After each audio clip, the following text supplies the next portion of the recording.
it's rhythm roulette. I get lucky with rhythm roulette. Trust me, it's minimal stress. I get lucky with rhythm roulette. Who's next? Who's next? I get lucky with rhythm roulette. Trust me, it's minimal stress. I get lucky with rhythm roulette. Who's next? Who's next? Yeah, I just wanna be a big star and whip cars with the top drop under list stars. Yeah, all I gotta do is spit bars. I got a homie named Jake to pull strings like a guitar. The guy me making a grip, dog. And them haters probably pissed off. 3, 2, 1, lift off. Until my name is on the blimp, dog. Said I'ma keep the flow dirty like the water up and flip, dog. How do you rock the flow, make it hot? Well, I get in my zone, get what I got. I do fall off and make it back. The answer that, you know a brother love a bag, never lack that. I drop it like Baghdad. That's a bomb, I'm the bomb. Get the track, man, track that. They ain't facing the fact that might be the best at this rap crap, playing like blackjack. Either that or it's rhythm roulette. Trust me, it's minimal stress. I get lucky with rhythm roulette. Who's next? Who's next? I get lucky with rhythm roulette. Trust me, it's minimal stress. I get lucky with rhythm roulette. Who's next? Who's next? I hit my dance quick, rock out. Kid is a bandit, man, I'm handsome, but I be in the cut like a bandage. They be like, rock it out, see. Hey man, I'm standing on the top, respect the demand. They better hand it. They hit the bop like hands, it's so random. The way we pedal is go tandem. I'm a right big anthem, till I drop phantoms. Send them jabs at me. Any problem I handle. If you wanna talk, we can chop it up like a sample. Throw a chip out the flow. Roulette, go gamble, man, I scramble. The words still a slip, no candle. They say how do you rock the flow, make it hot. I get in my zone, get what I got. I do fall off and make it back. Let me answer that. You strike a flame like a match, you gon' match that. I'm back in my backpack. Yo, that's my bag, that's my bag. If you like that, track that. I'm just facing the fact that might be the best at this rap crap, playing like blackjack. Either that or it's rhythm roulette. Trust me, it's minimal stress. I get lucky with rhythm roulette. Who's next? Who's next? I get lucky with rhythm roulette. Trust me, it's minimal stress. I get lucky with rhythm roulette. Who's next? Who's next? I get lucky with rhythm roulette. I get lucky with rhythm roulette. Who's next? Who's next? I get lucky with rhythm roulette. I get lucky with rhythm roulette. Who's next? Who's next?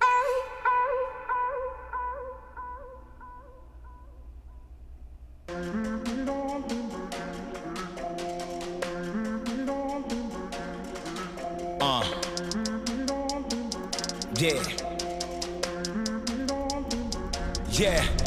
I'm back in, I'm back on. Stand up like backbone. I'm beast mode, I'm so strong. Go hard or go home. No stopping, I can't stop. I will not lose. I'ma always win. Now let the games begin now. I'm never off my grind. I'm always on time. I'm ahead of the game, I'm first place. I'm in my prime. Hard work that pays off. I pay dues, I'm paid off. Cross me, get crossed off. I'm so fresh, I'm so raw. Go hard like a day. It's game time like game day. I ball hard and clutch play.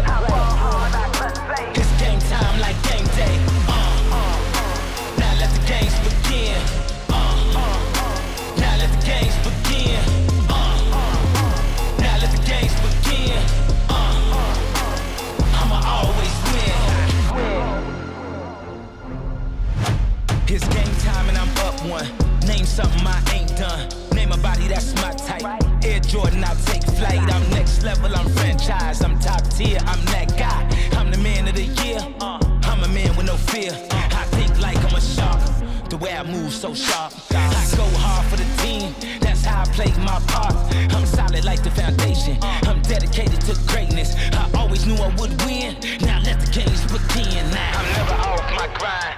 I'm always on time. I'm ahead of the game. I'm first place. I'm in my prime.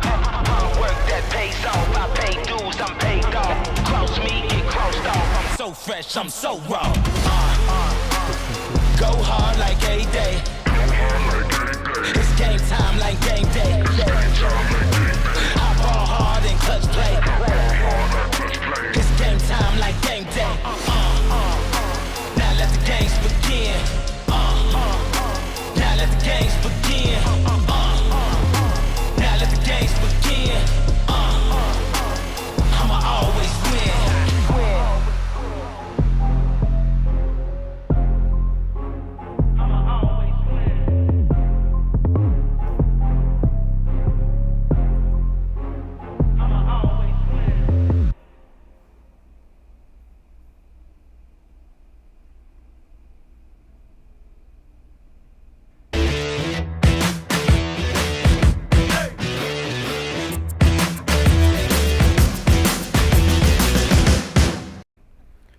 want to say thank you to every single one of you who decided to join me. I know this was not announced. I know that I didn't let you all know that I was doing this, but I sat through a part of yesterday's live stream with Brandon Washington. In case you guys don't know who he is, you need to. The guy is incredibly talented. He's a rock star. And he did a live stream where he was able to bring on people that were watching that had questions. And I thought, what a better way, like, is there a better way to interact with audience where you can actually have them side by side in a video on your live stream, let them ask a question and answer the question, and then basically go through and give everybody the same opportunity to hop on board? Well, I thought that was so cool, and I'm glad that Brandon introduced it yesterday, because I want to give that a shot. I want to see if anybody, if any of you would like to join in, and if you do, just hit the link, and I'll just add it into the chat here again. And this works with your iOS device, Android device, computer, whatever it is that you're on. It's just a really, really cool way. So I figured I would share with you guys a few of the things that happened to me this past week during production, and then talk to you a little bit about my love-hate relationship with small cameras. So it's not brand specific, it's just the smaller form factor. It has a lot of really cool things, and it had some things that literally made me not pick them up and not use them in this week's production. So I thought I'd introduce that, and then if anybody had any questions, maybe we could do this whole interaction thing where you all actually jump on into the live stream.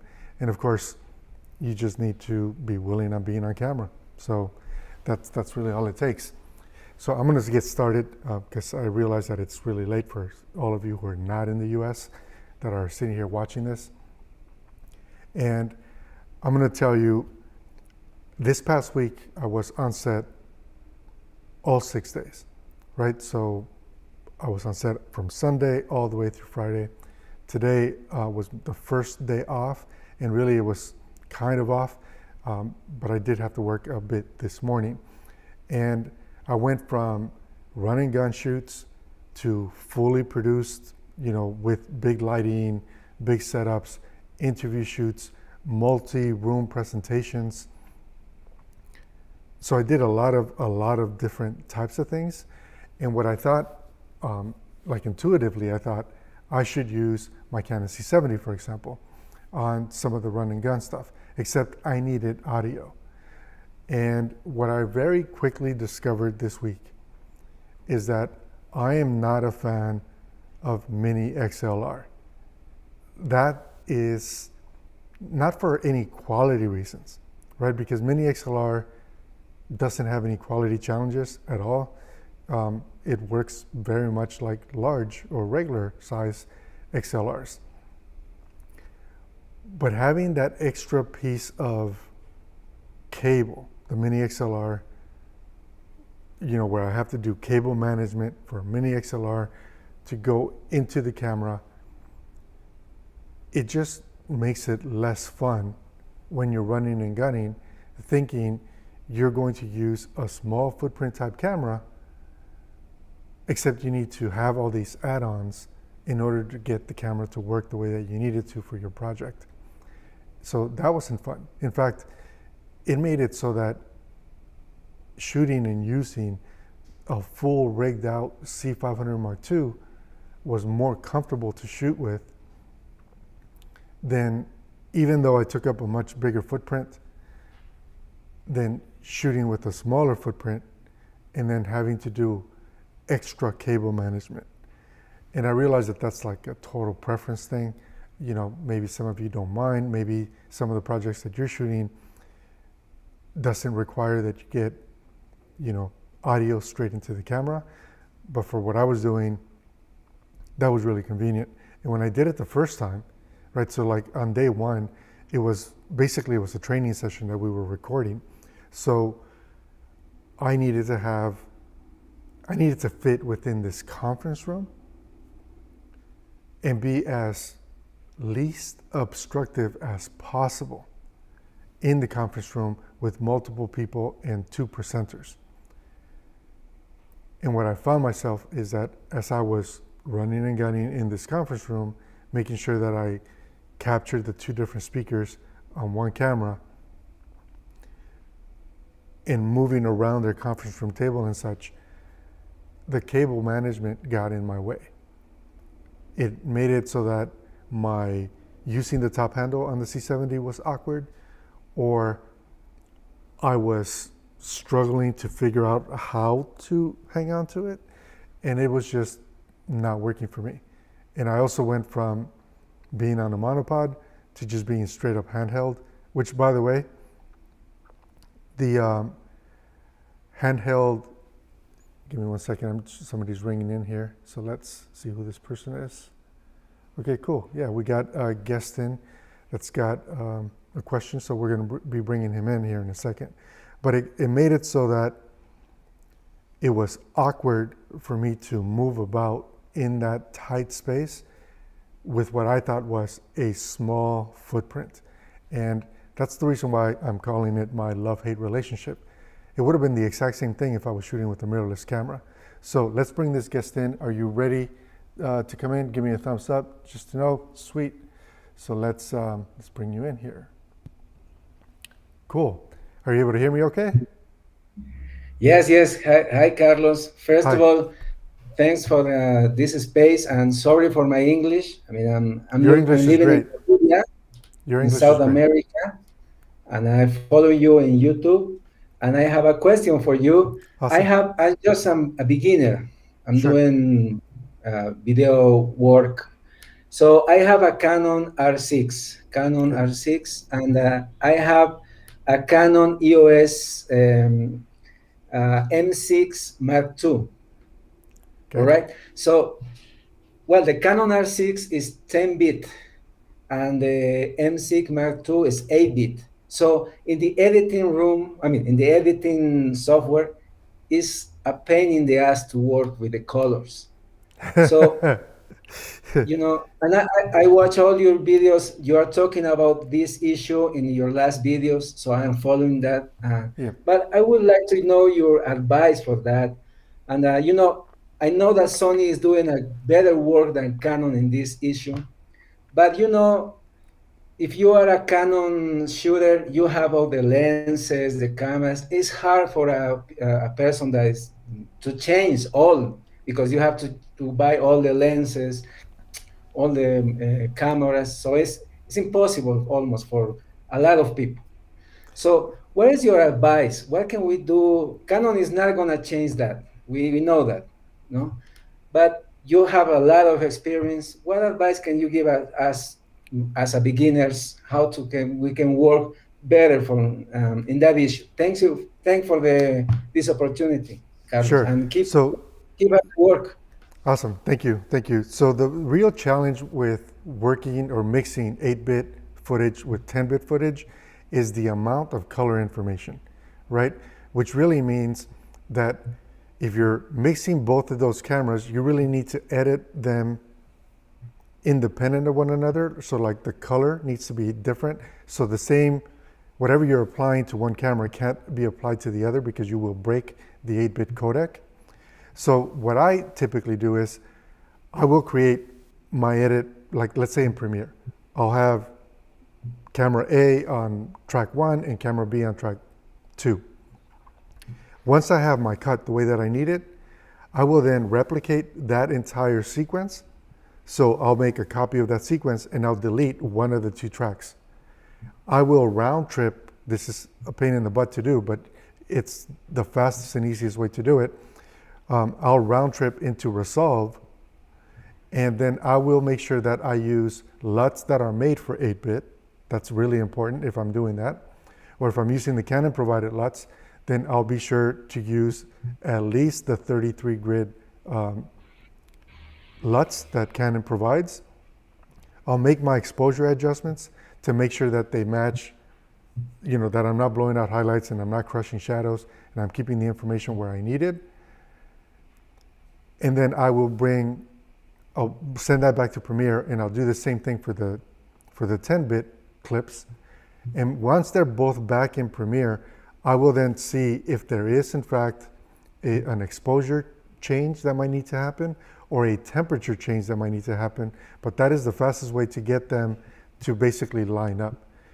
If the exposure doesn't need to be adjusted, it's generally a slight variation of white balance between 8-bit and 10-bit because of the way that color information is captured. But once you make that, they both actually do line up. And once they do line up, then you're able to export them, and the clips, generally speaking, look better. But you are still going to be able to see a significant difference in terms of color and depth information from that 10-bit. So if I had to mix those two, I would go with my wide shot being 10-bit and my close-up being 8-bit. Because the close-up, you're going to have less, generally speaking, you might have either talent or people or skin in that shot, which really means it's going to be less forgiving, and it's going to be more necessary that you nail it or you paint in camera the way that you want to see it. And that's why I would go with the 8-bit for the close-up, and then the wide gives you more flexibility in post-production. So if you didn't hit your exposure, for the entire frame, you have more flexibility in adjusting it. So that would be my advice. And I know it's not clean, but it's what we have to do given where Canon has us today. No, thanks, Carlos. I'm going to do that. That's a good advice. And well, thank you. And just two things more, and I leave it. Sure. Which camera do you recommend? If I have the Canon R6 that has C-Lock, just C-Lock, the M6 Mark II, I have to put the Cine style option. Yeah, and Cine style is actually ruining your image, so I wouldn't use Cine style. I would use the standard picture profile or the neutral. Oh, the neutral. Okay. Yeah. Yeah. And as far as which camera I recommend, seriously, with Canon, the way that it is today, if you have an R6, you should get a second R6. Okay. Got it, man. Okay, thank you, Carlos. And thank you. Saludos from Bolivia. Ciao. Gracias. So we had one other person that was waiting, so I'm sorry that took a little bit longer than what you thought. But if anybody else has questions and you guys want to jump in, this is what we're doing. So going back to my whole story about my love-hate relationship with small cameras, cable management is real. So, okay, we got one other person. Tony's back. Okay, sorry, Tony, I had kept you waiting. So you ready to go? Give me a thumbs up. Okay, we're going to add Tony here. Let's go. Hey, Tony, thanks for joining. Hey, this is so weird. I'm in New Zealand on the opposite side of the world. And, oh, awesome. Yeah, I've always wanted to visit New Zealand. Yeah, it's nice. I'm local, so I'm used to it, but I've heard good things from people visiting. Right. I'm just going closer to the router. I think I'm a bit stuttery. Thanks for your content. I really like, I know you cover a lot of ground that other people cover, but I really like your perspective. The sort of question I had is, I've come from a photography background and I'm older and I've just started video for commercial work. And this is a bit of a taste question, I suppose, but I make videos, but I suspect they're boring. Do we need to make videos that are really interesting? And because I was thinking about, I need to make fancy transitions and basically, I know some content like training videos or whatever, you're just capturing what it is, but there's other ones where they want more of a marketing, advertising sort of input. And I'm on my own. I'm usually working with middle-sized businesses, and they don't tend to have a marketing person, or it's a shared role. So the marketing person's very busy. So they kind of want me to do that.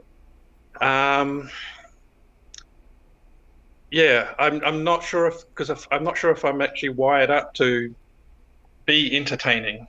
What would you do in that sort of problem? Sure. So I wish Bert was in this on this call, because she would be the better person to answer this question. But I'll say this: videos have to be engaging in order for the video to make money back for the client so that the client can keep calling you back, right? So the entertainment factor doesn't necessarily have to be, big transitions or lots of movement with your camera or a lot of graphics into your video, but it does have to pace.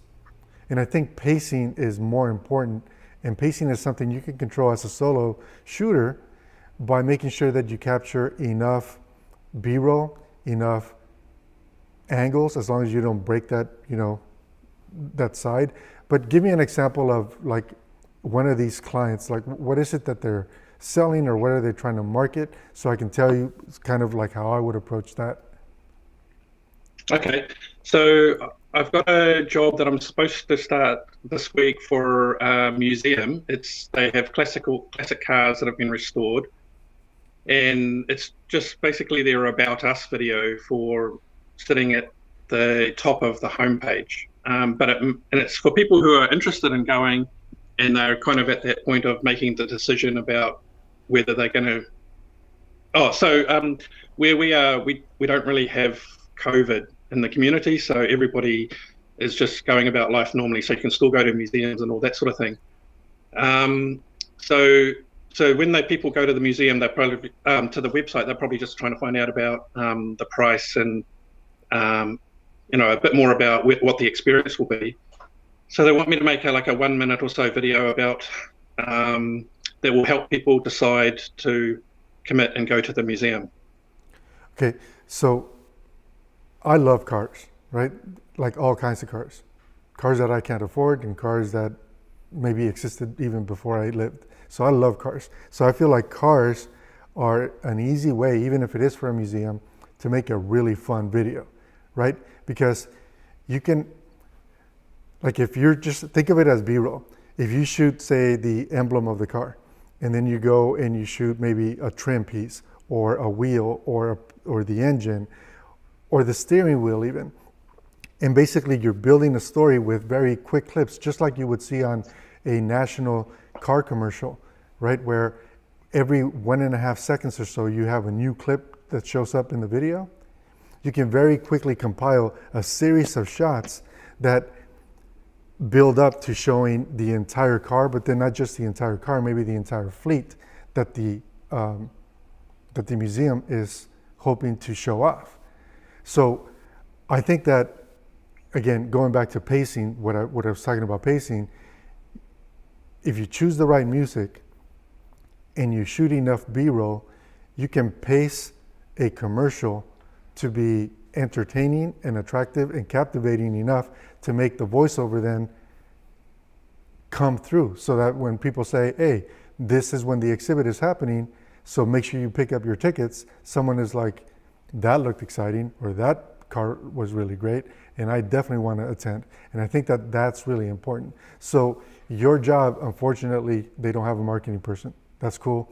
But if you're being the guy that is doing the directing, and you're the guy that's also doing the shooting, then think of how you would want to maybe receive that information.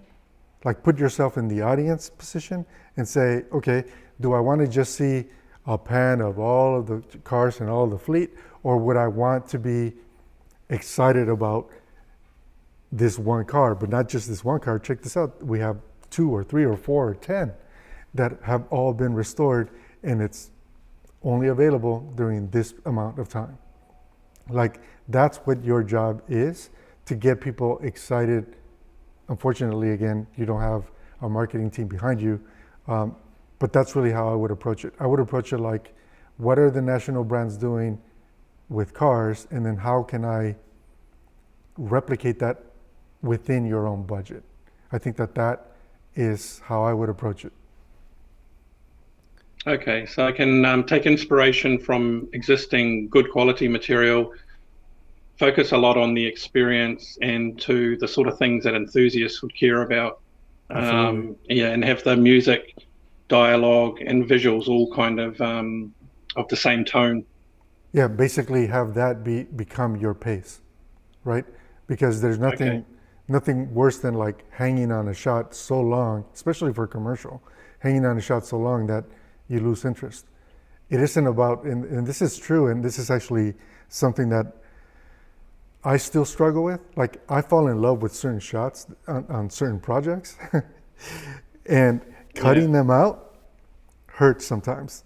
But sometimes, many times, or as Bert would say, all the time, that's probably the best answer. Like, cutting out the shots that I fell in love with, but allowing the other shots to continue to build and tell that story is more important, and it's really what we get paid to do. All right. Thank you for your help. Yeah, thank you, and thanks for joining in. Really appreciate it. See you later. No worries. Yeah, so this is pretty awesome. I'm really enjoying this. And DSLR video shooter Caleb, I can't believe you're watching my live stream. This is, thank you. So yeah, this is really fun, bringing you guys in, having this conversation live. I feel like this is the right way, at least for me, to interact with all of you moving forward, because this makes more sense. This is just really, really fun. Okay, so I'll try to get to the other things that I had challenges with mirrorless cameras and small cameras or smaller setups, period. Cable management was huge. Monitoring off of this little tiny LCD screen is not something that was fun for me. And I don't know if it's just that I've gotten used to, a 7-inch screen or a larger screen, when I'm on set. But critical focus on a small screen is not fun. It just flat out isn't. Okay, so we got Anthony that's coming in. Anthony, I'm going to be bringing you in.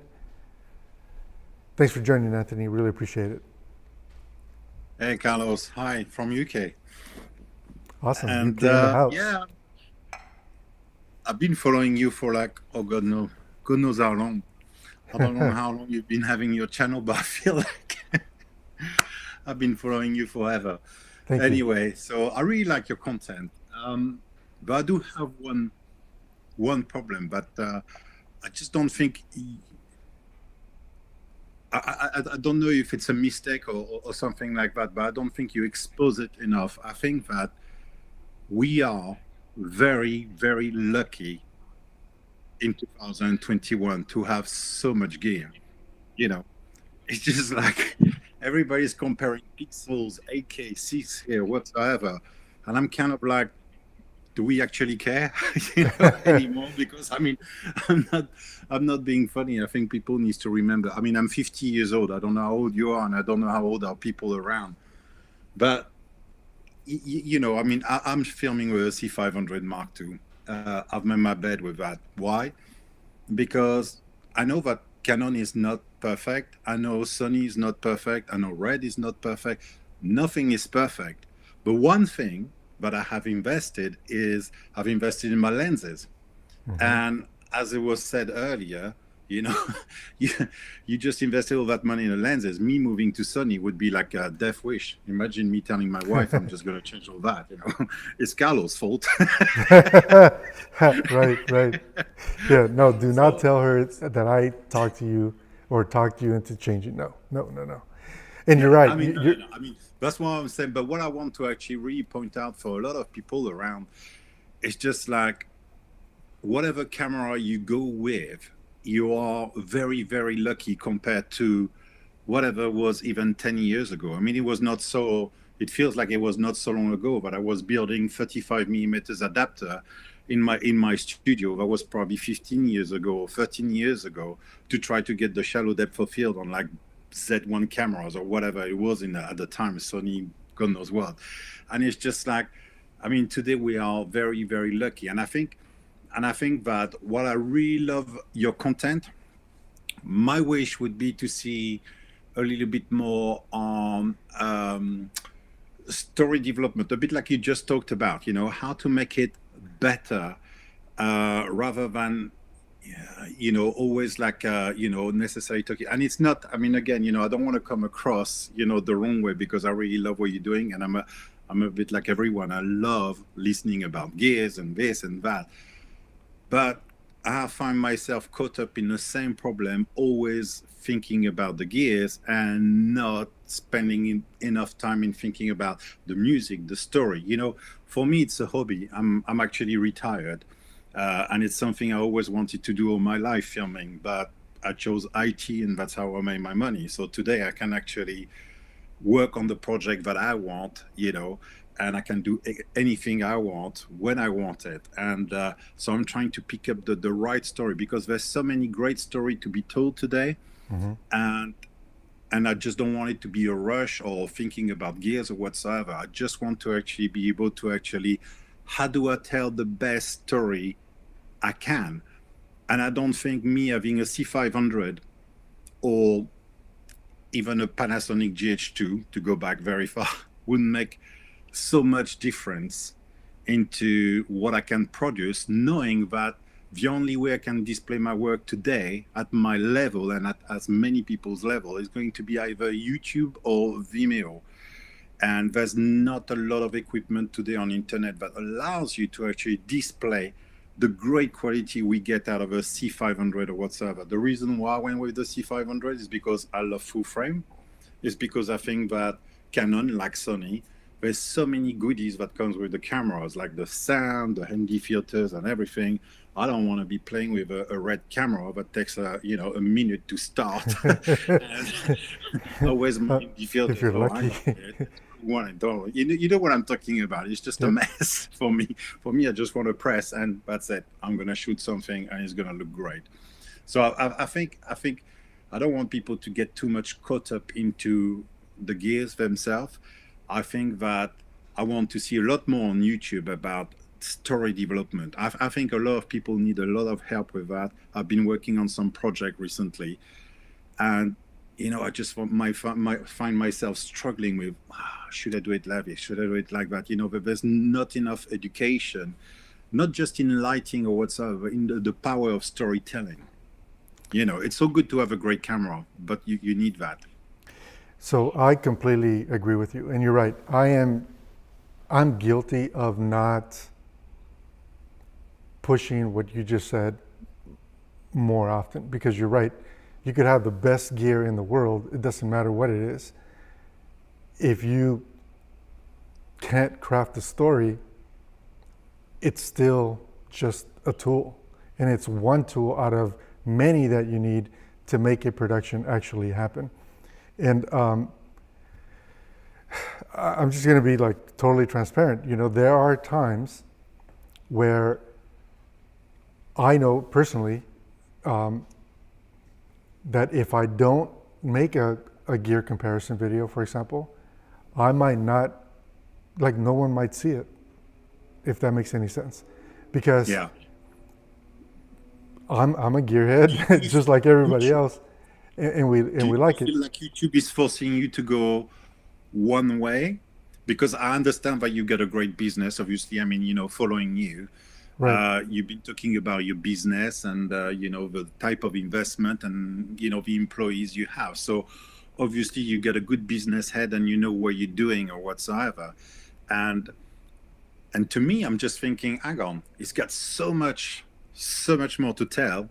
I mean, unless you don't want too much competition in Fargo, it's just, I think you've got so much of an interesting story to tell, because I tell you what, I know a lot about business. I'm like you, I've been running my business all my life.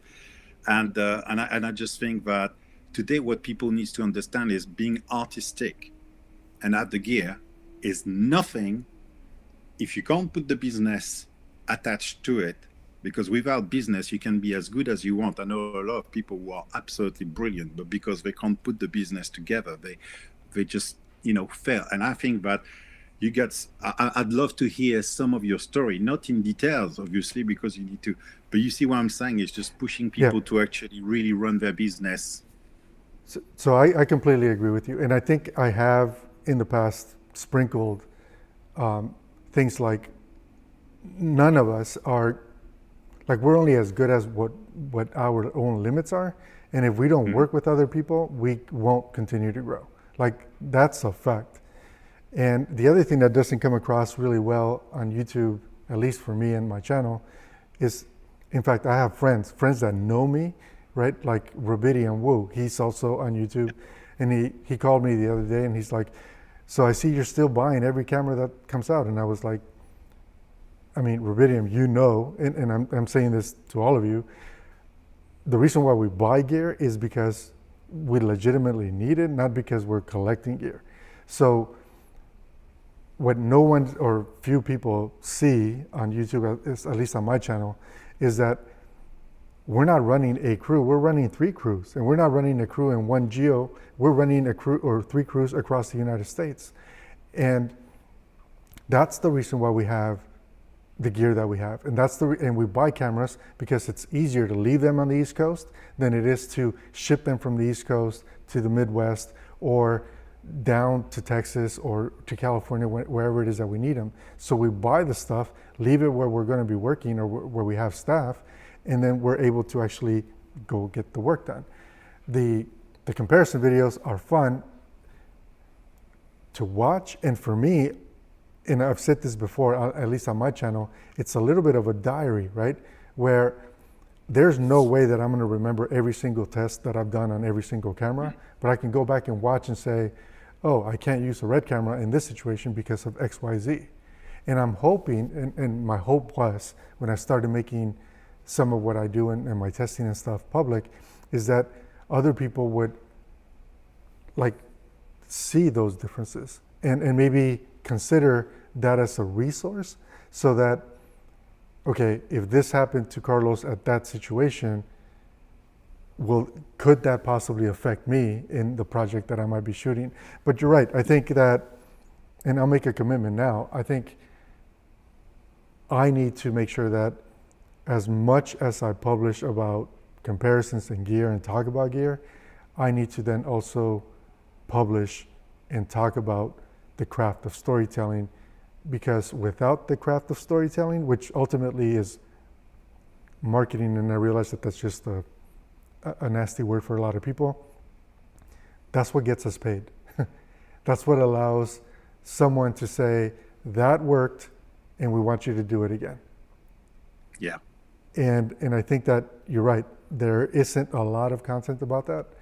And yeah, I appreciate the feedback, and I'll make sure that we incorporate that. I mean, I think you're doing a great job.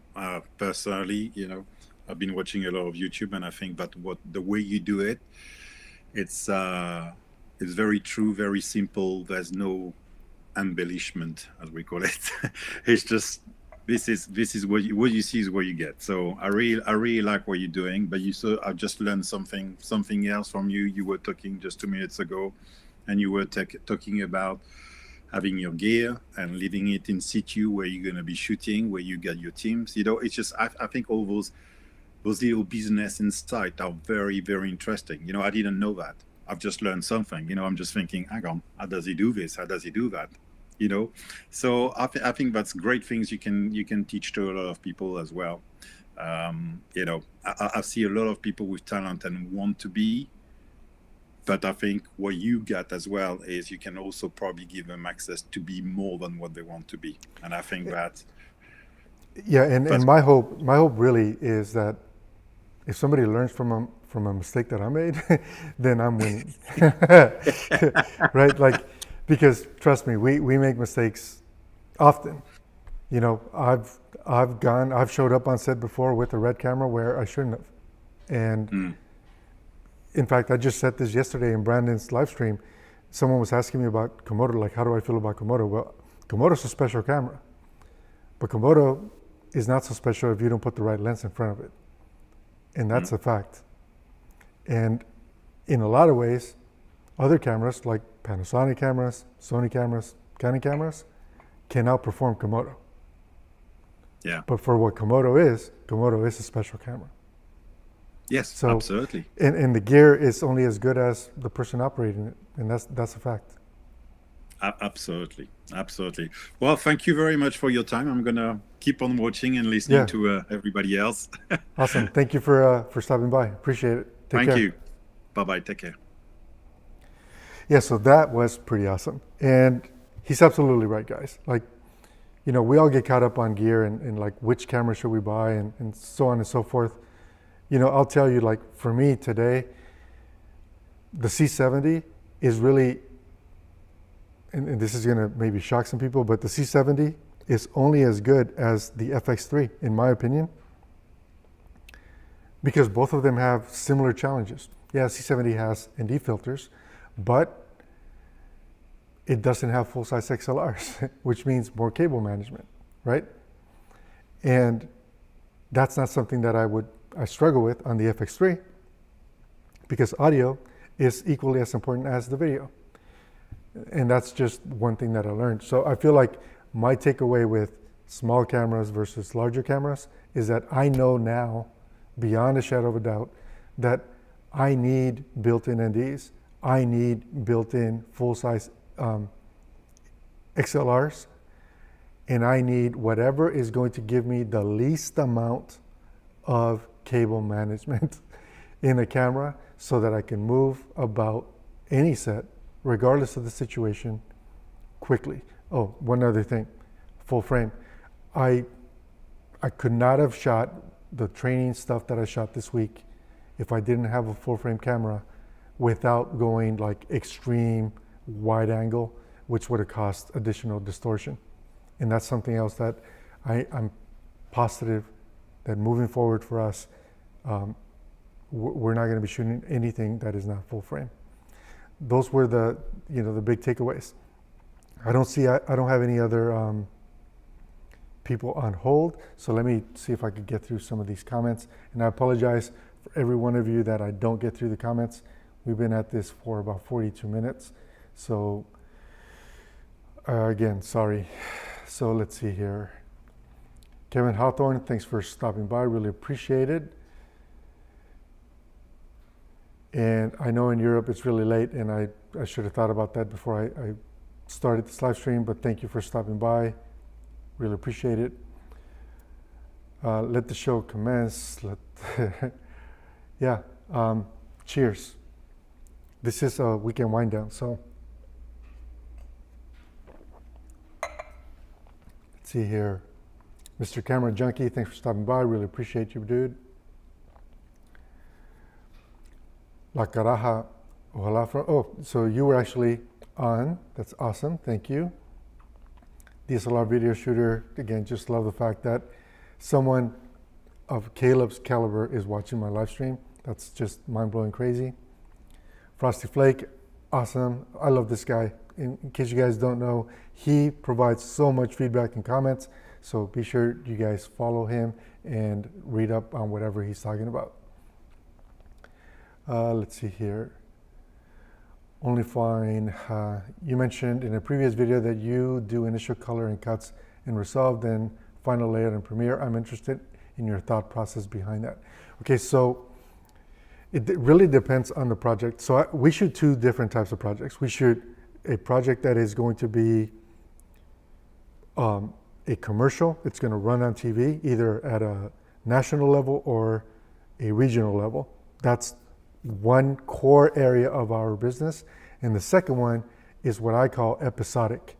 So the episodic content that we shoot for clients is the one that frankly allow us to make more money in less time, because we can set up a project once and then repeat. So it's like, go get the next episode and go get the next episode and just keep dropping them into our templates. So those are the ones that I do rough cuts in, Resolve, and do the color, and then do the final assembly in Premiere, or Final Cut if it's a one-off. One-off as in one series. And a series for us typically is between 7 and maybe 9 episodes. And the length of those is generally 90 seconds-ish. So those are the two core areas of what it is that we do here. If it's a commercial project, something that is going to end up on TV at any level, local, regional, national, or OTT, in case you guys don't know what that is, it's sort of like the ads that you would see on Hulu, for example.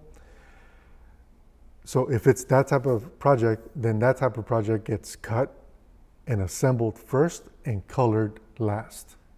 So when I say I do rough cuts and assembly, I'm really talking about the episodic work that we do, not the commercial work that we do. I hope that clarifies it. And let's see here. Video Beauty, thanks for stopping by, really appreciate it. Steelworks Media, always good to see you here, man. I appreciate that. Okay, let's see here. Video Beauty. Hey, Carlos, just want to say, I think we're not better than before. 20 years ago, we worked in 16K and in float. Yes, we had bigger computers, silicon graphics, and bigger cameras for film. So film is still film, right? Like film still has a place. It's just very expensive and most of us can't afford it. But film absolutely has its place. And when you see film next to digital side by side in full resolution, it's easier to understand why so many of us still romanticize film, because it really is beautiful. Okay, so you all are talking to each other. That's cool. All right. You mentioned in a previous episode that you doing the show. Oh, we've talked about this. So you must have had the same one. Hello from Australia. Thanks for stopping by. Brandon, dude, thanks for stopping by. And I totally gave you credit at the beginning of the video with the whole bringing in guests to your live stream. Thanks for showing me how to do that. I'm digging that so much. Like, thank you. And again, this is the guy that I was mentioning to all of you who potentially don't know Brandon. Brandon is our rock star, and you all need to follow him. And by the way, Brandon is also giving away a camera, or maybe more than one. I don't know, Brandon. You might want to tell them. And all you got to do is follow his channel. Like, how cool is that? A creator giving back to the creator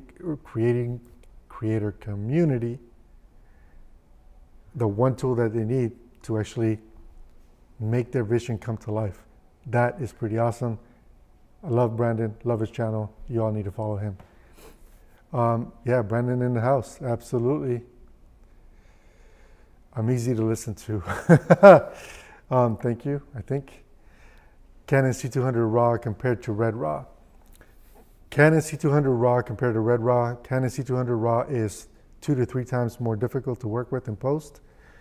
It also has hard stops in terms of dynamic range, particularly on the highlight side. Red RAW is just way more flexible. There's a video on my channel where I compared RAW from the C200 or Canon, RAW from Blackmagic, and RAW from Red Code RAW. And what you guys, here's the short version of the takeaway. Imagine that my whole screen is the waveform. In Red Code RAW, if you capture within the goalpost, your waveform is here. And whatever adjustments you make is happening all in between and all in the gradients between the highlights and the midtones and all of the gradients in between that, and then the shadows and the midtones and all the gradients in there.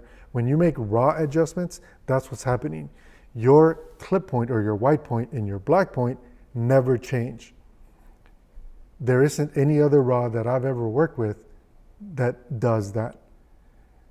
With Canon RAW or Blackmagic RAW, you can absolutely go beyond the clipping point, or in other words, the white point that you captured in camera on both ends, on the highlights, and then you can go beyond your clipping point or the black point of however it is that you captured on the dark side. With Red, how you capture is stuck. So whatever you chose as your white point and your black point, it's there and it is not moving into the clipping.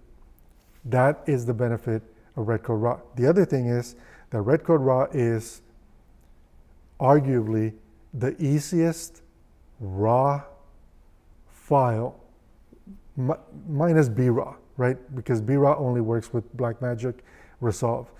But Red Code RAW works across all NLEs, and it is the least difficult to work with in post-production. Whereas you have that limitation with B-RAW, but B-RAW flies. So then there's that. That's a big advantage. Let's see here. So another comment. Have you ever had issues with Premiere exporting a slightly different color than Resolve? There are times when color is perfect in Resolve and Premiere exports a different result. So the answer is yes. And Sydney Dijon has a video that talks specifically about why Premiere does that, and then also how to fix it. And if I find the video, I'll post it in the comments as a comment on this video so that you can go reference it. But Sydney Dijon absolutely covered that topic, and there isn't a better video. That's why I never made one as to why that actually happens. So yeah, it does happen. Now versus 20 years ago, at least for the indie people, we have better than VHS and Super 8. Yep. Reels of Super 35 on Panavision camera were only accessible to those with funding. Absolutely. Film is expensive. It's always been expensive. And it's beautiful, yes, but I'm not Quentin Tarantino, so I'm not going to shoot in film. And Brandon, obviously you got a lot of fans that are watching this too. So yeah, that's really all I got, guys. So the takeaway with my love-hate relationship with small bodies, I can't live without full-size XLRs anymore. I cannot live without built-in NDs or an ND solution that works for me within my footprint. And I cannot handle, I can't express to you all how much I hated cable management. Like, cable management made me bench the C70 and go with a full rigged out C500 Mark II. That's how much I hate it. See, if you could use one pair of cameras for a gig, FX6 and A7S III or Canon C70 and R5. Well, if you choose the FX6 and the A7S III, your color is going to match. So that's what I would go with, because it will make your post-production that much faster.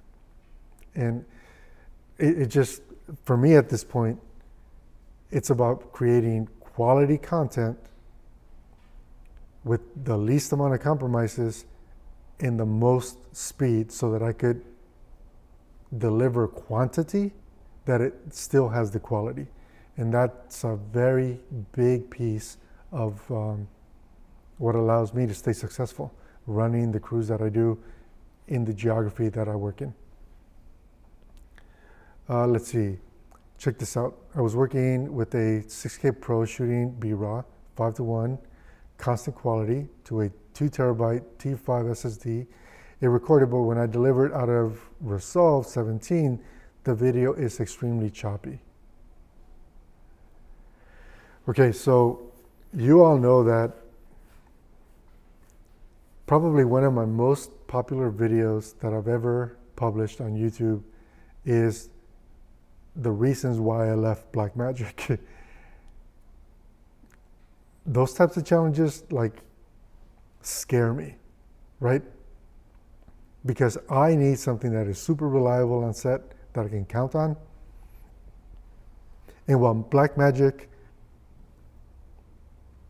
does a good job, and maybe even a great job at delivering a beautiful image, there's always that chance that it might not, or that something might go wrong, or that the camera will start recording by itself, or stop recording by itself, or that the USB-C that is feeding your SSD is going to throttle. Like, there are just so many weird quirks with it that is the reason why I now don't own any Blackmagic cameras. And it's just unfortunate, because some of the pictures that those cameras can deliver are beautiful. And that's just one of those weird things that happens. So Happy Digital is available? Absolutely. We're lucky to be in this day and age where we have so many choices. 50,000 images in 2020. That's awesome. Congratulations. Imagine if I was still paying for film and development. Yeah, that would really suck. Yeah. Wireless camera audio hop from sound recorder mixer. Wireless audio. So my favorite audio solution to this day is still a UHF audio solution. And if I can't use that because, too much interference or something, then I use my Sennheiser AVX system. And that, generally speaking, and actually in Japan, in South America, in South Africa, in Canada, and all over the US, has never, ever failed me. Not in professional sound rooms where I'm literally taking the transmitter and plugging it into a mixer board and then capturing the audio back on the camera that is, 75, 150 feet away. It's just never failed. So I really do enjoy the AVX system. I haven't used any of the, like the Deity wireless system. I haven't used that, so I don't have any experience with that. And I have used the Rode Wireless Go system, and that's touch and go. Like, it may work, it may not, it may drop, it may not drop. So I'm a big fan of Sennheiser AVX, and my UHF system is actually made by Sony. Let's see here. So it was an issue with the T5 video recordings. Yeah, I don't know, man. I can't handle the anxiety, the buildup of the anxiety by itself, and just what might go wrong is not worth it for me to experiment. Okay, so it looks like I got through all the questions, so that's awesome. And you all have been troopers sitting here watching, so that's actually awesome too. I think we're going to do this in the future. So whenever I do a live stream, I'm going to be publishing the link where you all can join. So if you didn't participate today, but you want to in the future, know that we're going to be doing this moving forward because it's just awesome. It's just really a great way to interact with all of you. I hope you guys have a good rest of your weekend. Again, thank you everyone for taking the time. We got a couple messages that came in here. Cat's name. The one that you guys are seeing back here, her name is Abby. Abigail is her name. So yeah, she's awesome. So that's the thing, right? We do live production or live streams on weekends, and I'm doing it from home. And the cats really do steal the show because we love them and they're part of our family. Let's see. I must have missed that. Don't know what that's all about. Thank you, Only Find Hillis. Really appreciate it. So guys, have a good weekend. Really glad that you all were a part of this. And I am just really happy that we're able to make this work. And thank you, Brandon Washington. Again, shout out, because you're the guy that taught me how to make this even happen. So really appreciate it. I'll catch you guys later. Take care.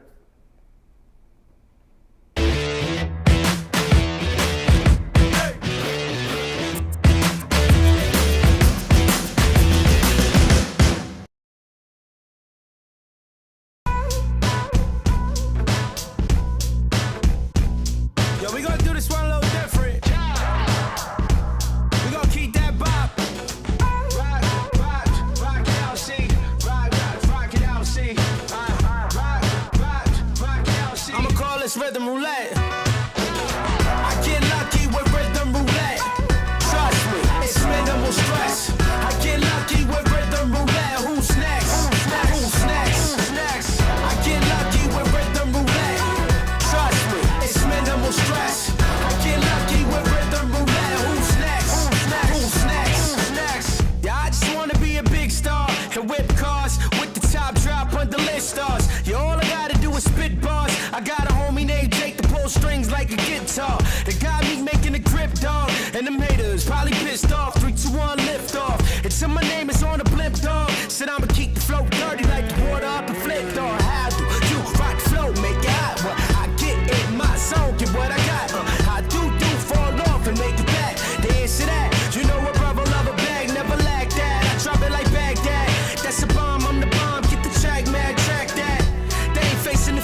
sample, throw a chip up the flow. Roulette, go gamble, man, I scramble. The word sellers lit, no candle. They say how I do. You rock the flow, make it hot. I get in my zone, get what I got. I do fall off and make it back. Let me answer that. You strike a flame like a match, you gon' match that. I'm back to my backpack. Yo, that's my bad, that's my bad. If you like that, track that. I'm just facing the fact that might be the best at this rap crap, playing like blackjack. Either that or it's rhythm roulette. Trust me, it's minimal stress. I get lucky with rhythm roulette. Who's next? Who's next? I get lucky with rhythm roulette. Trust me, it's minimal stress. I get lucky with rhythm roulette. Who's next? Who's next? I get lucky with rhythm roulette. I get lucky with rhythm roulette. Who's next? Who's next? I get lucky with rhythm roulette. I get lucky with rhythm roulette. Who's next? Who's next?